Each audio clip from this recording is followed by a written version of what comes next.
नमस्ते, मी रमेश मुकादम. ग्रामोदय विचार माध्यमातून आज महात्मा ज्योतिराव फुले यांच्यावर निर्माण झालेला हिंदी चित्रपट आणि त्याला ब्राह्मणवादी लोकांनी केलेला विरोध आणि त्यामुळे महाराष्ट्रामध्ये चाललेली त्या संदर्भात चर्चा याबद्दल बोलण्याचा प्रयत्न करणार आहे.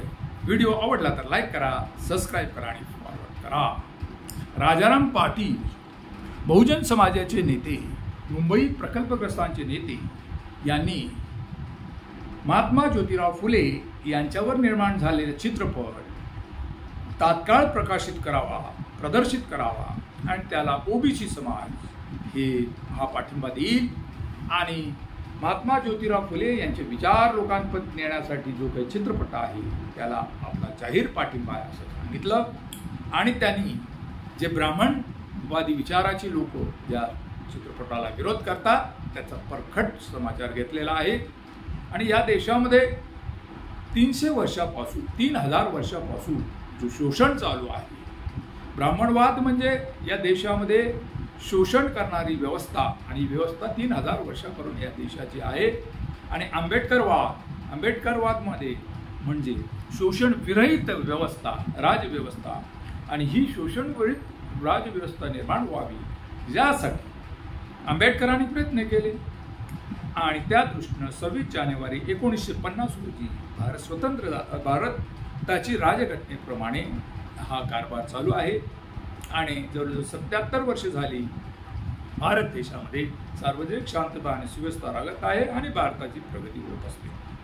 असं असताना ज्योतिराव फुले यांच्या संदर्भात 11 एप्रिल रोजी होणारा महात्मा ज्योतिराव फुले यांचा हिंदी चित्रपट आणि त्या चित्रपटाचे काही अंश हे संशयास्पद आहेत, ब्राह्मण धर्माची भावना दुखावणारे आहेत अशी मागणी ब्राह्मणवादी लोकांनी, सनातनवादी लोकांनी सेन्सॉर बोर्डाकडे अर्ज दिले, शासनाकडे अर्ज दिले आणि त्याचप्रमाणे 11 ठिकाणी सेन्सॉर बोर्डाने कपात सुचवलेले आहे. या संदर्भामध्ये अभिव्यक्ती स्वातंत्र्याची जपणूक करणारे कार्यकर्ते यांनी विरोध दाखवलेला आहे. आंबेडकरीवादी विचाराच्या लोकांनी विरोध केलेला आहे. या देशामध्ये अभिव्यक्त स्वातंत्र्य आहे आणि खरं आहे तेच या ठिकाणी दाखवलेलं आहे. जे ब्राह्मण लहान मुलं दाखवलेले आणि ते चिखलफेक सावित्रीबाई फुले यांच्यावर करतात आणि हा आक्षेपार्ह आहे की जाती तेढ निर्माण करणारा आहे असं विधान या सनातनी ब्राह्मणवादी लोकांनी केलेला आहे. सेन्सॉर बोर्डाला तशी मागणी केलेली आहे. शासनाने देखील याबद्दल सेन्सॉर बोर्डाकडे काही 11 धार चित्रीकरणापासून वगळण्याची मागणी केलेली आहे. परंतु आंबेडकरवादी लोकांनी या संदर्भात अत्यंत विरोध नोंदवलेला आहे आणि चित्रपट आहे तशा प्रकारेच प्रदर्शित व्हावा अशी या ठिकाणी मागणी केलेली आहे. गेल्या अनेक दिवसापासून या ठिकाणी या देशामध्ये आंबेडकरवाद आणि ब्राह्मणवाद याचा लढाई चालू आहे. आणि भारतीय जनता पार्टीचे सरकार 400 पार करून या देशाची घटना बदलणार असं काय चित्र निर्माण झालं होतं. आणि त्या संदर्भात जनतेने हंग पार्लमेंट आणून ठेवलेली आहे. असं असताना काही मंडळी चित्रपटाच्या नावाखाली या देशामध्ये अशांती निर्माण करण्याचा प्रयत्न करत आहे.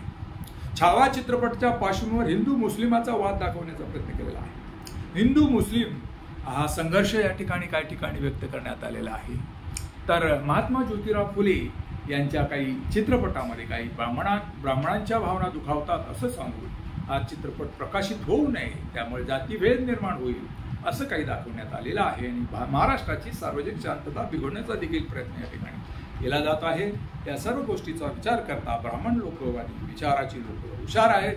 सर्व देशाची सत्ता त्यांच्याकडे आहे. गेले 10 वर्षापासून त्यांचीच लोक कारभार करतात. प्रशासनामध्ये ब्राह्मण मोठ्या संख्येनं आहेत. त्यामुळे ब्राह्मणवादी विचाराच्या किंवा ब्राह्मणांनी या गोष्टीचा विचार करावा आणि हा चित्रपट जर प्रकाशित होत असेल तर होऊ द्यावा, जेणेकरून वाद होणार नाही. जी वस्तुस्थिती आहे ती आहे जनता स्तुज्ञ आहे. या ठिकाणी भांडवलशाही लोकव्यवस्था जोरात चालू आहे. भांडवलशाही लोकशाही भारतामध्ये जोरात चालू आहे. त्याला विरोध होणं आवश्यक आहे. देशामध्ये बेकारी निर्माण झालेली आहे. लोकांचं रोजगार मिळत नाही. लोक उपाशीपोटी झालेली आहे आणि सार्वजनिक शांतता व सुव्यवस्था बिघडल्याने ती आर्थिक स्थिती अत्यंत बिकट होणार आहे. अमेरिकेसारख्या साम्राज्यवादी देशांनी टेरिफ लावून 26% टेरिफ लावून भारतीय अर्थाचा कणा मोडलेला आहे आणि भारताची अर्थव्यवस्था ही रसातळाला चाललेली आहे. भारताची आर्थिक नीती आणि राजकीय नीती ही वेगळ्याच पद्धतीने चालू आहे. भांडवलदारांना पोषण करणारी अशी आहे. असं असताना या चित्रपटावरनं वाद व्हावा ही गोष्ट बरोबर नाही. महात्मा ज्योतिराव फुले हे समतावादी विचाराचे होते. त्यांना या देशातील स्वातंत्र्य, समता, बंधुता हे जोपासण्याची त्यांची विचारधारणा होती आणि डॉक्टर बाबासाहेब आंबेडकर हे त्यांचे गुरु आहेत. आंबेडकरांनी महात्मा ज्योतिराव फुले यांना ओळखलेलं आहे. त्यांचे विचार हे समाजाला पुढे नेणारे आहे, बहुजन समाजाला पुढे नेणार आहे आणि त्या दृष्टीने हे चित्रपट प्रकाशित व्हावा, जनता त्या दृष्टीने जागृत व्हावी अशी अपेक्षा आहे. कुठल्याही प्रकारचा वाद विवाद न होता हे चित्रपट शांततेने प्रकाशित व्हावा. ब्राह्मण समाजाने देखील ताणून न धरता सहकार्य करावी अपेक्षा आहे. बघूया आता याबद्दल काय होतं. याबद्दल आपलं म्हणणं काय, कमेंट्स करा आणि माझा व्हिडिओ आवडला तर लाईक करा, सबस्क्राईब करा आणि फॉरवर्ड करा. जय हिंद, जय महाराष्ट्र, जय भारत.